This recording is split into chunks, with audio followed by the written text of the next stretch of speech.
चलिए बच्चों, तो आपकी एग्ज़ाम की तैयारी अच्छी चल रही है क्लास 10th की। तो आज हम लेके आए हैं आपके लिए इकोनॉमिक्स का सब्जेक्टिव क्वेश्चन शॉर्ट टाइप, जो आपके लिए बहुत ज़्यादा इंपॉर्टेंट है। एक इतना से मात्र 10 क्वेश्चन लेके आए हैं, इसमें आपका पूरा चैप्टर कवर हो जाएगा। ठीक है, तो चलिए इसके साथ साथ हम सारा सब्जेक्ट लाएंगे, मैथ भी लाएंगे आपको। ठीक है, तो चलिए आज हम क्लास 10 के, ठीक है, इकोनॉमिक्स का जो सेकेंड चैप्टर है ना, राज्य एवं राष्ट्र की आय, उसका हम सब्जेक्टिव क्वेश्चन देखते हैं। ठीक है, 2024 के एग्ज़ाम के लिए बहुत ज़्यादा इंपॉर्टेंट है। कब के लिए? तो 2024 के एग्ज़ाम के लिए। एग्ज़ाम तो आपका होने ही वाला है, तो इसके लिए अगर हम तैयारी अभी से ही करेंगे ना, तो आगे चल के हमें परेशानी नहीं होगी। तो चलिए शुरू करते हैं पहला क्वेश्चन से। चलिए, चैप्टर का नाम है हमें राज्य एवं राष्ट्र की आय। तो इसका पहला क्वेश्चन है, सकल घरेलू उत्पाद से आप क्या समझते हैं? सकल घरेलू उत्पाद से आप क्या समझते हैं? तो देखिए पहला क्वेश्चन है, तो एक निर्धारित अवधि में उस देश में उत्पादित वस्तुओं और सेवाओं का कुल मूल्य, ठीक है, को सकल घरेलू उत्पाद, यानी कि देखिए किसी भी देश के एक सीमा के अंदर जो वस्तुओं का उत्पादन किया जाता है, और जो वस्तुओं और सेवाओं का मतलब समझ रहे हैं ना, बस ट्रेन, ये सबसे जो कमाई होती है उसे हम सकल घरेलू उत्पाद कहते हैं। यानी कि देश के अंदर ही जो कमाई होती है ना, जैसे कि देख लीजिए यहाँ दिया हुआ है कि 2009 और 10 में यदि खाद्यान्न से 40 लाख है ना करोड़ एवं अन्य सेवाओं से 60 लाख करोड़ है, तो यह सकल घरेलू, ये पूरा को जोड़ देंगे। ठीक है, तो ये सारा क्या हो जाएगा? सकल घरेलू उत्पाद। तो याद रखिएगा, एक देश की सीमा के अंदर, है ना, एक साल में किसी देश के सीमा के अंदर उत्पादित वस्तुओं और सेवाओं को क्या कहते हैं? चलिए, तो 2 नंबर क्वेश्चन देखते हैं, कुल या सकल घरेलू उत्पाद किसे कहते हैं। तो देखिए क्वेश्चन 1 नंबर की तरह ही है, इसमें ज़्यादा कुछ विशेष बदलना नहीं है। ठीक है, तो किसी विशेष वर्ष में किसी देश में उत्पादित कुल वस्तुओं और सेवाओं, यानी कि दोनों। देखिए ये 2 नंबर का जवाब के लिए हम इसको देखेंगे, ये 40 लाख करोड़ है, ये 60 लाख करोड़ है ना, तो बस हो गया, एक कुल हो गया। ठीक है, तो आंसर वही होगा 2 नंबर का भी। चलिए 3 नंबर देखते हैं, अर्थव्यवस्था की संरचना से आप क्या समझते हैं? अर्थव्यवस्था की संरचना के विभिन्न भागों की विवेचना कीजिए। क्वेश्चन है, अर्थव्यवस्था की संरचना के विभिन्न भागों की विवेचना कीजिए। तो यहाँ पे क्वेश्चन के हिसाब से देखिए, अर्थव्यवस्था की जो हमारी जो संरचना है ना, वो विभिन्न उत्पादन क्षेत्रों में इसके विभाग से है। इसे 3 भागों में बांटा गया है। कितने भागों में बांटा गया है? 3। तो हमारी जो अर्थव्यवस्था की संरचना है उसे कितने भागों में बांटा गया है? 3। प्रथम कौन है? तो प्राथमिक क्षेत्र आता है। प्राथमिक क्षेत्र में क्या आता है? तो प्राथमिक क्षेत्र में आता है कृषि। इसे हम कौन सा क्षेत्र कहते हैं? तो इसे हम कृषि क्षेत्र भी कहते हैं, जैसे पशुपालन, मछली पालन। ठीक है, ये सब फसल उत्पादन, ये सब प्राथमिक क्षेत्र में आता है। तो अर्थव्यवस्था की ये संरचना में आता है। क्या आता है? संरचना में आता है प्राथमिक क्षेत्र। तो द्वितीय क्षेत्र में क्या आता है? तो भैया औद्योगिक क्षेत्र का मतलब हो गया कि देखिए बड़ी बड़ी फैक्ट्रियाँ आपने तो देखे होंगे ना, जहाँ पे माल तैयार होते हैं, खनिज, व्यवसाय, निर्माण कार्य, यानी कि वे सारा चीज़ जो अपनी आवश्यकताओं के लिए हम खरीदते हैं, जिसका उत्पादन होता है, ठीक है, वो द्वितीय क्षेत्र में आते हैं। तो उद्योग धंधे जो लगाए जाते हैं, देखिए उद्योग औद्योगिक क्षेत्र है ना, तो इसे कौन से क्षेत्र में कहेंगे? द्वितीय क्षेत्र। अगला है तृतीय क्षेत्र। तो तृतीय क्षेत्र को इसी सेवा क्षेत्र भी कहा जाता है। जैसे कि आपको हम पहले भी बता दिए कि भैया अब बस पे चढ़ गए, बस से चढ़ के एक शहर से दूसरे शहर जा रहे हैं, तो बस वाला आपसे क्या लेगा? किराया लेगा, और किराया लेगा, लेकिन उसके बदले उसने दिया क्या? तो सेवा दिया। तो इसे हमें देखिए, दुकान में जाएंगे तो सामान, पैसा देंगे तो सामान मिलेगा। दुकान में जाएंगे, बात को समझिए हमारी, अगर हम दुकान जाते हैं, पैसा देते हैं, तो पैसे के बदले हमें क्या मिलता है? सामान मिलता है। लेकिन अगर हम किसी गाड़ी में बैठ के एक जगह से दूसरे जगह जाते हैं, तो हमें सामान नहीं मिलता, बल्कि हमें सेवा मिलता है। तो भैया उसे हम तृतीय क्षेत्र में रखेंगे, इसे सेवा क्षेत्र भी कहते हैं। ठीक है, बैंक, बीमा, परिवहन, ठीक है, संचारी, से कौन सा क्षेत्र है? तो तृतीय क्षेत्र। चलिए अगला क्वेश्चन है कि राष्ट्रीय आय की गणना में होने वाली कठिनाइयों का वर्णन करें। देखिए राष्ट्रीय आय की गणना में बहुत सारी कठिनाइयाँ होती है। ठीक है, आंकड़ों को है ना एकत्र करने में कठिनाई, हम आंकड़ा को सही ढंग से इकट्ठा नहीं कर पाते, दोहरी गणना का संभावना। ठीक है, देखिए हम एक चीज़ आपको बताते हैं कि मान लीजिए कि आपने गेहूं का उत्पादन किया, आप एक किसान हैं, गेहूं आप 20 रुपये के रेट से किसी दुकानदार को बेचते हैं। ठीक है, दुकानदार को नहीं, पहले आप किसी व्यापारी को बेचते हैं। व्यापारी क्या कर देता है? जाके उसे मिल वालों को हाथ 2 रुपया मुनाफा में बेच दिया। तो आपने बेचा 20 के रेट से, वो ले गया उसको 22 के रेट से बेच दिया। फिर आगे जाइए, फिर वो मिल वाला क्या करेगा, वो उसको गेहूं से आटा तैयार करेगा, दुकान वालों को वहाँ पे बेचेगा और 25-30 के हिसाब से उसको बेच देगा। मान लीजिए 30 के हिसाब से बेच दिया, और दुकान वाला किसके हाथे बेचेगा, होटल वाला के यहाँ। वो होटल वाला क्या करेगा, उसको डबल रोटी बना के 60-70 के हिसाब से, यानी कि 1 किलो आटा में 1000 रुपया कमा लेगा। तो देख लीजिए, तो समस्या तो है ना राष्ट्रीय आय की गणना करने में। अब सरकार को समस्या ये नहीं होती कि सरकार को ये नहीं समझ आता कि भैया गणना करे तो किसका करे, किसान का करे, होटल वाला का करे, या फिर व्यापारी का करे। तो राष्ट्रीय आय की गणना में होने वाली कठिनाई है। तो पहली जो कठिनाई है कि आंकड़ा इकट्ठा नहीं हो पाता, दूसरा है दोहरी गणना, ठीक है। उसके बाद मूल्य मापन का सिद्धांत में कठिनाई, ठीक है।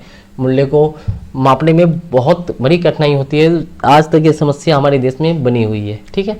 चलिए इसको तो कर लीजिएगा। अगला है 5 नंबर क्वेश्चन हम देखते हैं। 4 मेरा कंप्लीट हो गया, ठीक है। 5 नंबर क्वेश्चन देखते हैं।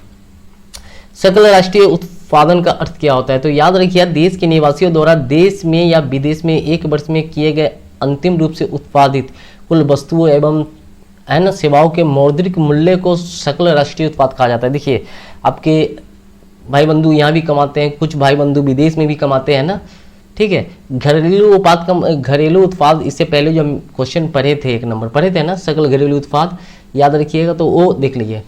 1 नंबर जो क्वेश्चन हम पढ़े थे घरेलू उत्पाद, तो ये सिर्फ देश के लिए है। लेकिन एक क्वेश्चन जो मेरा है इसमें देखिए, सकल राष्ट्रीय उत्पाद में है कि देश के साथ साथ विदेश से जो हमारी इनकम होती है ना, ठीक है, उसे हम सकल राष्ट्रीय उत्पाद कहते हैं। देखिए विदेश यहाँ पे है ना, विदेश में एक वर्ष में किए गए क्या है अंतिम उत्पादन के रूप में उत्पादित कुल वस्तुएं और सेवाओं को क्या कहते हैं? तो भैया सकल राष्ट्रीय उत्पाद कहते हैं। चलिए तैयार हो गया। अगला क्वेश्चन हम देखते हैं फिर, आय से आप क्या समझते हैं? क्वेश्चन नंबर 6 क्या है? आय से आप क्या समझते हैं? भैया आप रोज सुबह जाते हो खा पी के काम करने, है ना, आप शारीरिक रूप से काम करते हो, मानसिक रूप से काम करते हो, कोई डॉक्टरी करता है, वकील वकालत करता है, लेकिन कर तो सब काम ही रहा है ना। एक शिक्षक बच्चों को पढ़ाते हैं, लेकिन सारा जो काम है किसके लिए कर रहा है? तो ये सारा काम पैसे के लिए। तो याद रखिएगा, किसी भी प्रकार का शारीरिक और मानसिक कार्य करने के फलस्वरूप किसी व्यक्ति को जो परिश्रमिक, यानी कि कोई भी हम काम करते हैं उसके बदले जो हमें पैसा मिलता है उसे हम क्या कहते हैं? आय कहते हैं, इनकम कहते हैं, ठीक है। अब यहाँ पे जैसे लिख दिए, कोई प्रोफेसर यदि बच्चों को वर्ग में पढ़ाता है तो उसके बदले उन्हें क्या मिलता है? मासिक वेतन मिलता है, ठीक है। तो उसे हम आय कहते हैं, इनकम, जिससे वो अपना जीवन चला सके, ठीक है। तो आय का मतलब सीधा सीधा है, आप जो काम करते हो, काम के बदले जो आपको पैसा मिलता है उसे हम आय कहते हैं। आप ऐसे भी लिख सकते हो डेफिनेशन, कोई दिक्कत नहीं है, ठीक है। समझ में आ रहा है? आगे चलते हैं। चलिए अगला क्वेश्चन हम देखते हैं। क्वेश्चन नंबर 7, गरीबी ही गरीबी को जन्म देती है, तो कैसे? अथवा आय का गरीबी के साथ क्या संबंध है? देखिए क्वेश्चन बदल के भी आ सकता है, तो क्वेश्चन का जवाब थोड़ा हम देख लेते हैं। याद रखिएगा, हमारे देश में चाहे किसी भी देश में गरीबी ही गरीबी को जन्म देती है। क्वेश्चन क्यों बनाया गया? तो गरीब घर में जन्म लेने वाला बच्चा, अधिकतर बच्चा गरीब ही होता है। हम ऐसा नहीं कहते हैं कि बच्चे गरीबी को नहीं तोड़ पाते, कुछ बच्चे गरीबी को तोड़ के आगे निकल जाते हैं, लेकिन अधिकतर बच्चे गरीब ही रह जाते हैं क्योंकि उन्हें वैसी शिक्षा नहीं मिल पाती, वैसा संसाधन नहीं मिल पाता। अगर आज का गरीब आदमी चाहे कि अपने बच्चे को हम प्राइवेट स्कूल में पढ़ा दें, तो वो नहीं पढ़ा सकता है, क्योंकि उसकी फ़ी ही इतनी ज़्यादा है। और एक गरीब आदमी की जो कमाई होती है 8 से 10 हज़ार, और प्राइवेट स्कूल का फ़ी होता है 25,000। ये संभव ही नहीं है, प्रत्येक महीने उसे कर्जा लेके पढ़ाना पड़ेगा, ठीक है। तो जिसके कारण वह उस तरह की वातावरण में नहीं रह पाता, उस तरह की शिक्षा नहीं उसे मिल पाती, ठीक है, जिसके कारण वह गरीब रह जाता है, ठीक है। और दूसरा कारण है, गरीब इसलिए गरीब है कि गरीबी के कारण उनकी आय कम होती है, शिक्षा और अज्ञानता के कारण बच्चों की पैदाइश अधिक होती है। लोग अधिक बच्चों को जन्म दे देते हैं, जिनके कारण उनका पालन पोषण भी अच्छे ढंग से नहीं होता है।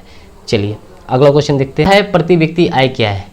प्रति व्यक्ति आय क्या है? तो याद रखिएगा, कुल राष्ट्रीय आय में कुल जनसंख्या से भाग दे देंगे, वही मेरा प्रति व्यक्ति आय, यानी कि कुल राष्ट्रीय आय, हमारे देश की जो इनकम होती है ना एक साल में, आप कुल जनसंख्या से भाग दे दो, पता चल जाएगा कि भैया हमारे देश में लोगों की कमाई कितनी हो रही है, ठीक है।